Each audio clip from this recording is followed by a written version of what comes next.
Have you ever stopped to think about how your synthetic clothes get those brilliant, permanent colors? Like that bright blue athletic shirt you love? Well, it's way more complicated than just dipping fabric in a bucket of dye. It's actually an incredibly precise, nearly 7-hour industrial recipe to turn bland plastic into a vibrant, lasting color. And that's the million-dollar question, right? Because, let's be real, polyester is plastic. Its fibers are smooth, they don't absorb water, and they're basically designed to repel stuff. So how on earth do you force color into a material that wants nothing to do with it? Turns out the answer is this incredibly precise 416-minute chemical recipe, and we're going to break it down step by step. Think of it as a journey of intense chemistry, temperature, and pressure, all designed to do one thing: make color stick. For good. Okay, so first things first, let's really get our heads around the main challenge here. On a microscopic level, polyester fibers are packed super tight. They're non-porous and they hate water. It's like trying to paint a waterproof raincoat. The color just beads right off. You literally have to force your way in. So at room temp, those polyester fibers are locked up tight. Nothing's getting in. But if you crank up the heat to a very specific temperature, 135 degrees Celsius, something amazing happens. The molecules in the fiber actually swell up and open, creating these tiny temporary pores. This is the window of opportunity. It's the moment the dye has to make its move. So, step one in this whole 7-hour marathon, it has nothing to do with color at all. It's all about prep work. Just like a painter has to prime a canvas before painting, you have to get the raw polyester fabric perfectly clean or the dye won't bond right. The technical name for this is scouring. And it's exactly what it sounds like, a super intense industrial-grade wash.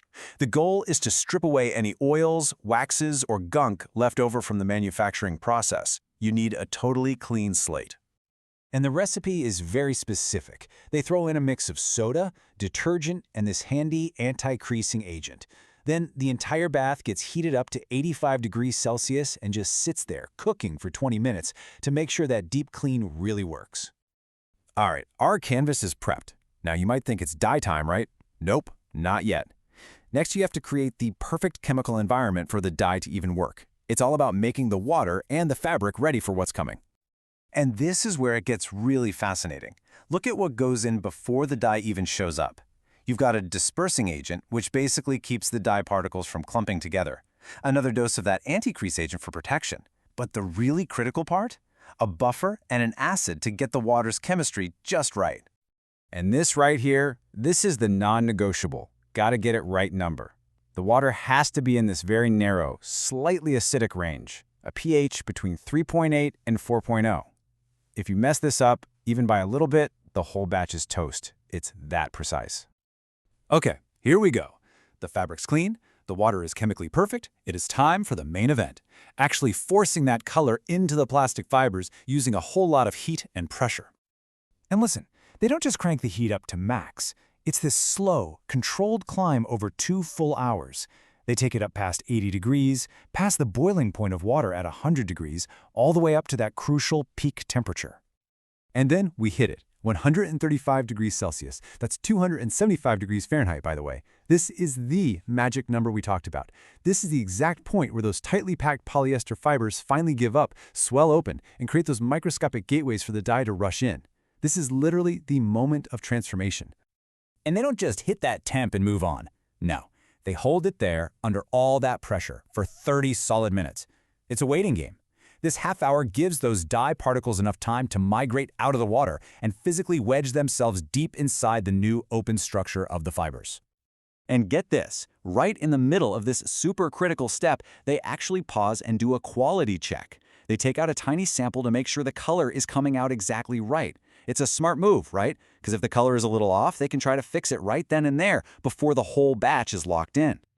Okay, so the dye is in. Mission accomplished, right? Well, not quite. Now you have to lock it in place and, more importantly, get rid of all the extra dye that's just hanging around on the surface. It's time to bring in the cleanup crew to make sure that color never, ever bleeds. They do this with a pretty fancy-sounding process called reduction cleaning. Think of it like this. It's a powerful chemical rinse that is designed to attack and wash away only the lazy dye molecules, the ones that are just clinging to the outside. It leaves behind only the dye that's truly permanently bonded inside the fibers. And boy, is it a thorough cleanup. First, there's a 15-minute reduction clean at a hot 80 degrees. And then, just to be absolutely sure, they do it again, a whole second cycle. Finally, it all gets finished off with a cooler wash to rinse everything away, leaving behind nothing but pure, locked-in color. So when you look at the clock, what's really wild is how the time is spent. The preparation takes about an hour. The actual dyeing part, just over 2 hours. But look at the cleanup and rinsing phase. It's the longest part of the whole recipe, taking almost 4 hours. That's how important it is to get it right. And there you have it. That is the incredible journey. Over the course of this long, meticulous process, a plain, raw, colorless plastic fabric is completely transformed into the vibrant, color-fast material that we wear every single day. 416 minutes. Just let that sink in for a second. Almost 7 hours from start to finish. It is a staggering amount of time, chemistry, and energy, all for something we probably never think twice about: the color of a shirt. And that, for me, is the coolest part of this whole thing. It's a powerful reminder that behind so many of the simple objects in our lives, there are these invisible, intricate, and absolutely fascinating industrial recipes making them possible. You gotta remember, this complex dance of chemistry and temperature isn't some obscure process. It's happening right now, at a massive scale, in giant factories all across the globe, literally coloring the world we live in. And that really makes you think, doesn't it? If this is the secret recipe behind a simple color, what other mind-blowing hidden processes are quietly running the world all around us?